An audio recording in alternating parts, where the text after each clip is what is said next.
I love hybrids. They're so elegant and they just always work as intended. But in BeamNG, they give me a bit of a headache. Previously, this was a vehicle that I'd made with a hybrid, and these spinning things here in the middle were a big nightmare that I had used to make said hybrid work. It was so annoying, because they would always shake at high speed. You may not see it right now, it may not be fully obvious, but that shaking, let me slow it down. Yeah. This is 8 times slower, and you can start to see that the entire thing is shaking. And if we slow it like way down, this is like 50 times slower, you can see that that's quite a lot of flex. Which is why when I made that other hybrid video recently, I decided to go with a split system. You can see that the engine does not attach to the front, though it is crossing over. Despite it looking like it intersects, it actually goes right past, and then the hybrid system connects to the other axle. As opposed to this boy, where, trust me, this wheel here is this wheel here, which goes in its line, which then adds this power through that into this axle. Make sense? But unfortunately, that's the only example I personally was able to find out how to get hybrids to work in the same powertrain line as a normal vehicle. So we're gonna do that again. The difference being is, this is a system that can be put onto any vehicle, and that's how I set it up. This one, it was only for this vehicle, so we're gonna try to make this a little bit more universal, take some new skills that I've learned along the way, and see if we can't make them work for everybody.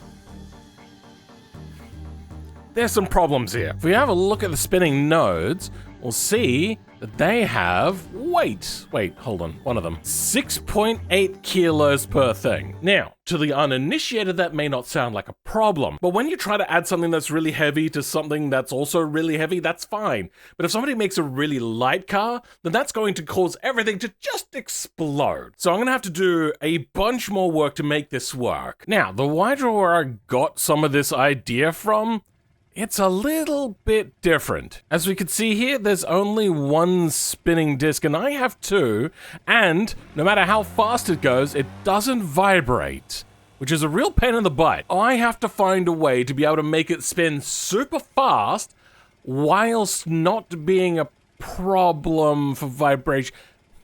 I'm gonna need to do some extra things. The first thing I'm thinking is I might try to use what they're displaying here, which is called a slide node. I have used this in the past to add rigidification to the entirety of automation cars, and I think I can use it here. Now, failing that working 100%, I'm also going to try to grab some code from the torsion bars and maybe see if I could use torsion bars to stop quite as much shaking, maybe, potentially. Alright, let's start by unpacking the old hybrid mod, or should I say new hybrid mod, but making it even newer. And oh god, I don't remember how I did this at all. I think it was like rotators? In fact, I'm just gonna grab the code from the other vehicle. What files did I put it under even? God, this is a while ago now. And it's called CamSoMod. Oh. That means that the part, oh, it's right there. Perfect. Okay, we can start by grabbing that. We'll call this like inline motor. In fact, actually, we might make a subfolder for this. Then, oh, this is gonna have to change up a lot because I don't want to put it where it is currently, or do I? Actually, you know what? I'm not sure where I want to put this. Damn it. I suppose the first thing I should do is have a look in Blender how it's made. And it's very small. Oh, dearie me. Wait, I wonder one little trick that we might do here. These in the middle here are all in line. Are they on a slide node by any chance? Rail. No, there's no rails here. Oh, okay, I think I could solve the vibration issue instantly. Grab some slide node code, stick that in here, then the name of the nodes will go here, and then the rails will be created separately. Why is this one square brackets and this one curly brackets? That doesn't make sense to me. It also only needs to go across 2 nodes, and we'll call this hub stab for hub stabilizer.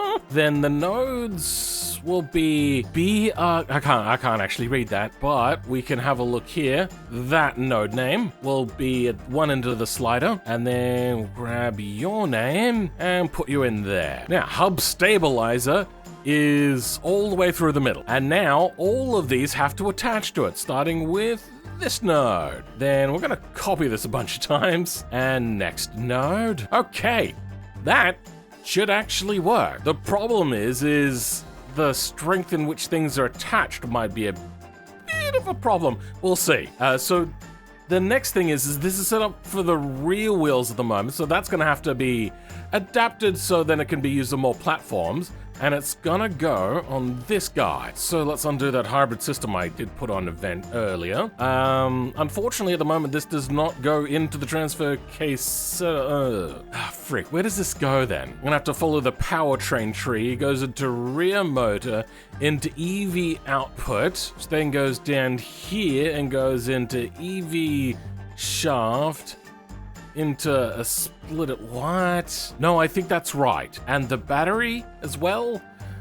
Oh, there's a lot here. There's so much. So we've got the hybrid system here, engine, transmission, transfer cases here. Then there's a splitter after the transfer case. Then it goes into the rear drive shaft. What? Engine, transmission, transfer case, hybrid. Under transfer case, we have rear drive shaft, interceptor drive shaft. Okay, do we have that on this vehicle? Engine, transmission, transfer case, rear drive shaft, interceptor drive shaft. Oh my god, we have it. So how far are we going to be able to get with this? Does that have a splitter? Maybe? I'm not sure. Additional modification. Exotron hybrid electric motor goes. Okay, that is created now. Is that actually working? I can't tell. If this is working already, I'm going to be absolutely stunned and amazed. Let's lift up the rear of the vehicle quickly, turn it on to manual control of gearbox, and start driving forwards.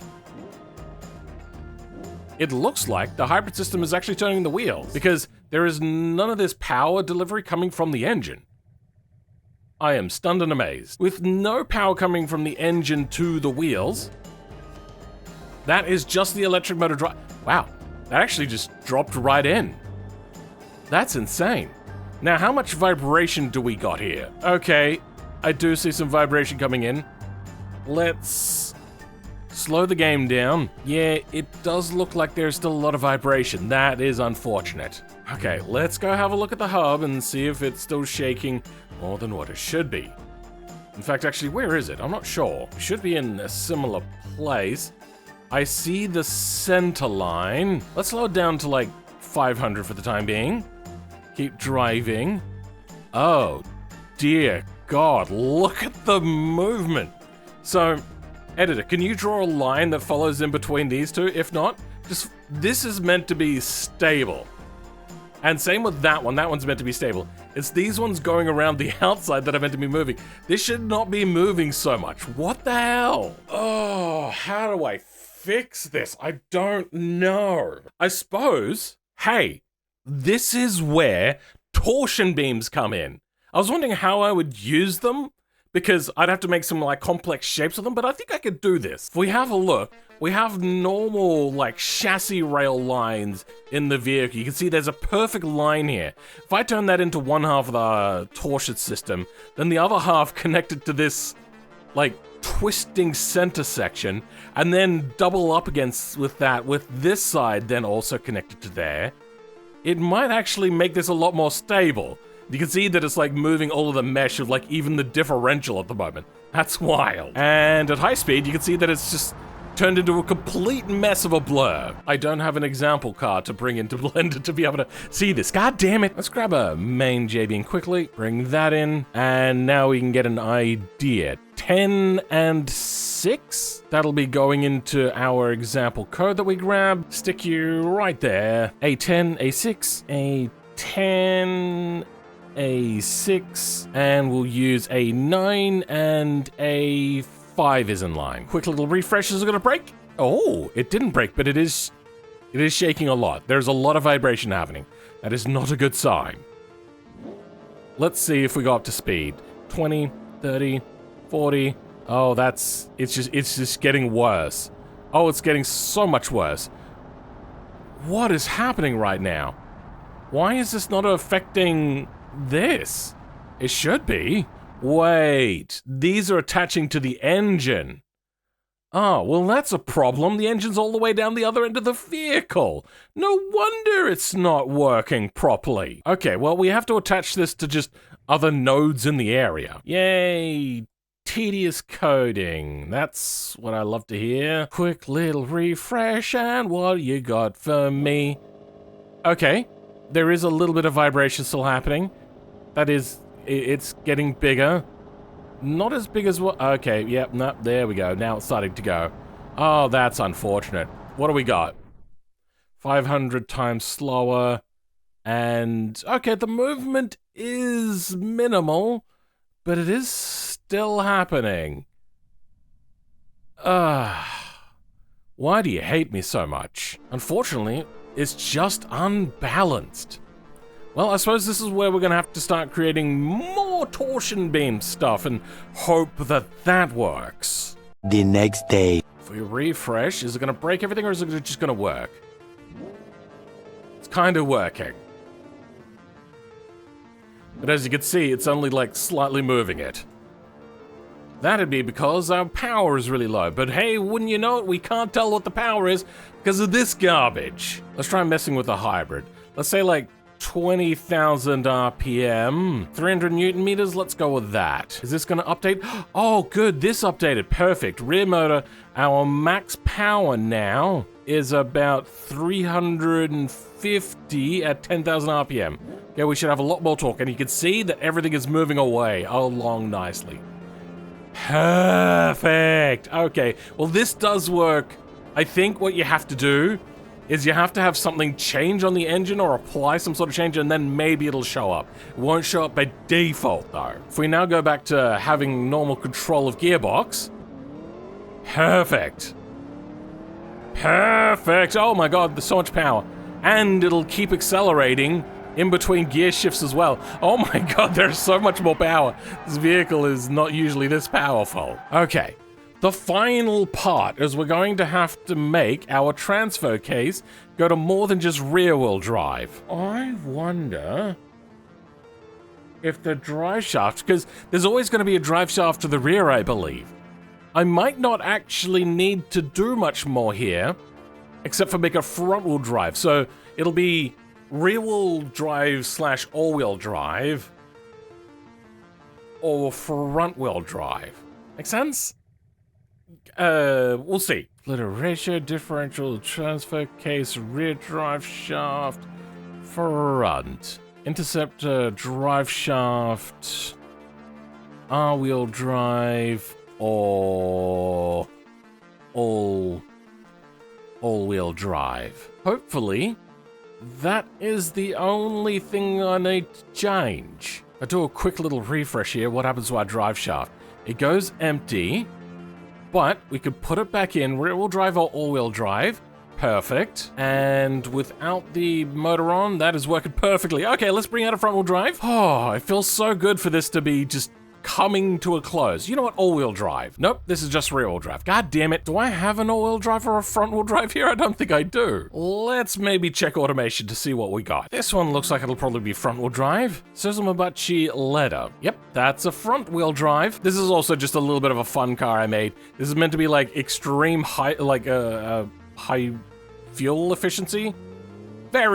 Very slow, but also meant to be not a garbage vehicle to drive. Additional modification, hybrid system. Oh dear.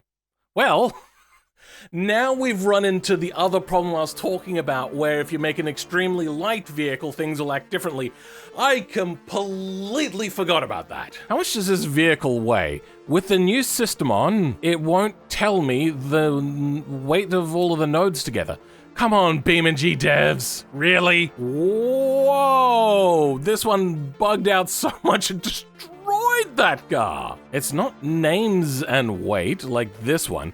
It's just weights. Why isn't it showing? It usually would show like the total weight up here. No, they've moved it over here? Come on. Why you gotta do this to me? Okay, yeah, we're at 400 kilos compared to this one, which is a ton. And then this one, which is 1,500 kilos. So yeah, much, much lighter. That means I'm gonna have to create some sort of weird jankery. Let's grab the variable code, put it just in here where the nodes are about to be made, and we're gonna call this rotator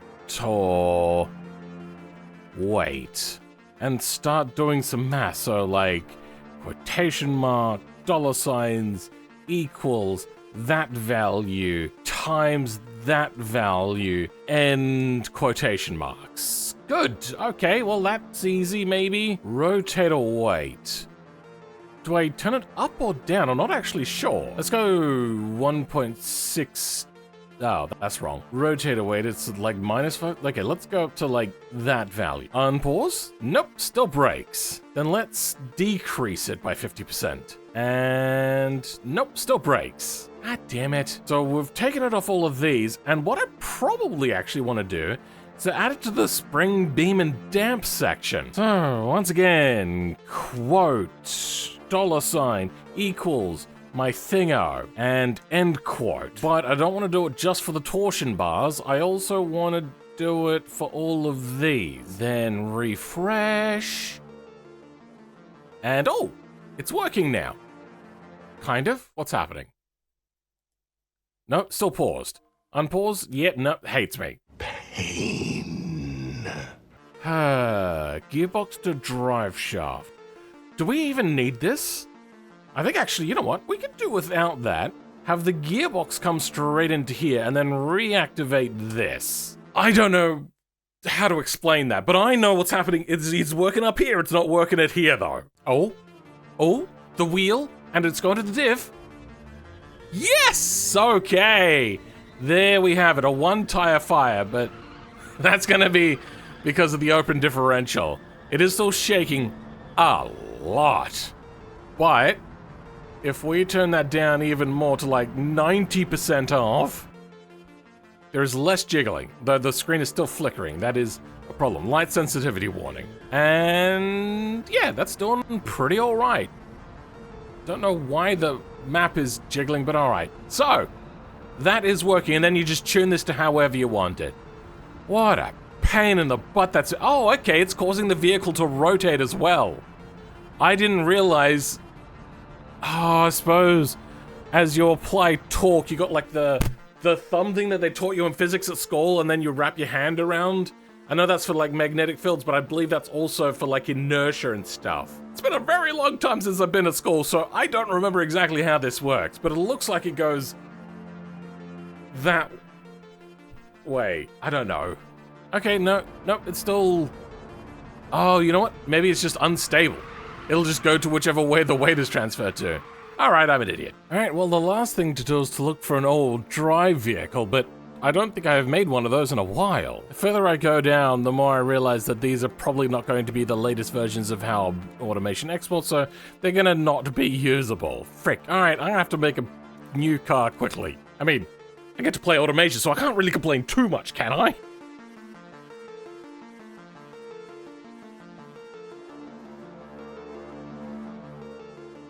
Alright, we have ourselves a template for a car. Now I just gotta make it look pretty, because I could just let it be as it is, but I like cars and I like automation, so I'm gonna make it look pretty. But then again, my skill level, probably not. Well, let's bring her out, and there you see the engine going into the torque converter, transmission, center case, drive shaft to the front, drive shaft to the rear, good. Then the hybrid system, which I'm going to rename it. It's not going to be called Extron the entire time. Engine, transmission, transfer case, center differential, rear drive shaft, intercepted rear drive shaft, all-wheel drive, rear-wheel drive. Okay, that looks good. Let's turn the transmission off and try to drive. Okay, it's trying to, but there's no power from the rear motor. It maxes out at like 50 kilowatts at like 5,000 RPMs. Let's increase that to like nearly 10,000. Torque is gonna be 180 Newton meters of torque, and that is now like 150 horsepower. That's a lot for an electric motor, but would you look at that? It doesn't work. Why doesn't it work? Okay, time to increase this power. 600 Newton meters. That's good for nearly 600 horse. Oh, no. Yep, no, hold. Yep. That's okay. It's able to overcome whatever was stopping us. I don't know. The front wheels are not being driven. Does the transfer case... Oh, wait. You know what? I went to transfer case that was on demand. I wonder if that's chucking something in the wrench here. Do we have other transfer case options? No, we don't. Great. Fantastic. I suppose that's just going to have to be a compromise. I'm sorry, people, but you're going to have to pick your all-wheel drive system to be specific. All right, I was just about to do the outro, but I found one new issue. Now, I knew that these cars wouldn't be perfect with just slapping on a hybrid system, but you gotta check this out. So to start with, you have to turn ESC off because it seems to cause a bit of a problem there, but that's not the big issue. Let me just bring it around to the Moza straight quickly, then build up a whole bunch of speed, kind of maxed out just below 280 kilometers an hour, good number, and brake really early. Nothing is happening. Nothing at all is happening. We're still going. We're like twice as long as what we probably should have been. Maybe 3 times as long. That's wild. I don't know what's happening, and I get the feeling that it might be to do with no electric braking? Torque brake thingy? Alright, I'm gonna have to dig into that quickly. Petrol motor is doing nothing. There are no brakes on the car whatsoever. Build it up to about 100 kilometers an hour and then start braking. Nothing. No braking whatsoever. Great. We're just gonna add more brake, like maybe 120% brake on the rear and brake. I mean, we've still got a lot to the front. I'm losing... That's fixed it. Holy cow, okay, that was all I needed to do. Just more brake on the rear. So the rear motor doesn't add braking. Why? I don't know. I don't know how to fix it. What a pain. Well, that has been the episode. A few ups and downs, and so I've got the brakes all set to like 140% on the rear, which wasn't still enough. And eventually they do cook a lot more because the brakes are now doing a lot more work than what they used to. So there's a lot to take into consideration here. It's not quite as smooth as what I was hoping it would be. Now, if you're wondering why I made this, well, one, it's been on the list for a while, but two, I actually got contacted by No Name, who's another YouTuber out there that does BeamNG stuff, also with automation as well. And they were like, hey, could I do this for WRC? And I was like, yeah, but you don't want it, so I thought I'd quickly slap this together, and then, yeah. If anybody knows how to fix the brakes not doing regen on the rear, that's beyond my pay grade. I don't understand how it works. Be great if you could fix it for me. You can upload it as your own mod, I really don't care. It'd just be cool to have it out there. The one thing that I've really learned to take away from this is maybe the BeamNG devs do have it harder than us, but it would be nice if they could natively support having hybrid systems as opposed to us just trying to like find weird workarounds, adding extra inertia into the driveline, which is part of the reason why the rear brakes aren't working. Not just the fact that there's an electric motor attached to it now. It's all a little bit strange. I don't fully understand it. But you know what's not frustrating though? My channel members. You guys absolutely rock. Love you. Love you all. Love every single one of you. For everyone else, though, I'll catch you all next time. Goodbye.